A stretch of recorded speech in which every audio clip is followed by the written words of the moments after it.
28. sigur í DH-elletum í Oddaleik í kvöld. Þú hefur ekki getað skrifað betra handrit fyrir þennan dag í dag?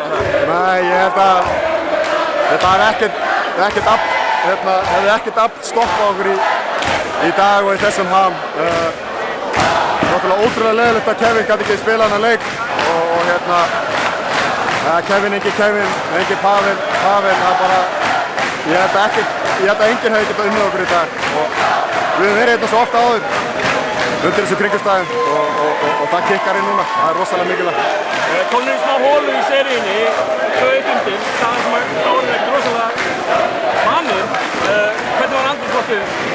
Maður var auðvitað mjög stressaður og kannski erfiðasti tíminn eins og ég sagði eftir þann leik að það er svona millileikja, það er að bíða eftir leikum og svo finnum maður leið og kemur inn á gólfið og einbeitingin er alveg 100% og þá svona slaknar á okkur, við leið betur og við kláruðum bara vinnuna og ætluðum alla tímar að koma þess aftur hingað í Oddaleik.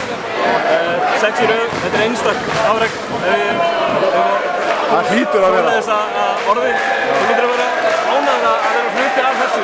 Já, bara algjör forréttindi og maður er að sjálfsögðu bara ofdekraður í þessu og ég óskaði bara öllum sem að spila þetta óskaði það að upplifa titil og taka þátt í svona rosalegri veislu og þetta er auðvitað alveg frábær reynsla fyrir ég að taka þátt í svona rimmu, voru nálægt í að vinna þetta og spiluðu alveg ofboðslega vel, Vorsi klókur, allir strákarnir bara massa respekt á það alla og þakka þeim fyrir seríuna fyrst og fremst en eins og ég segi, ég held að hafi talið rosalega mikið að við höfum verið hérna áður.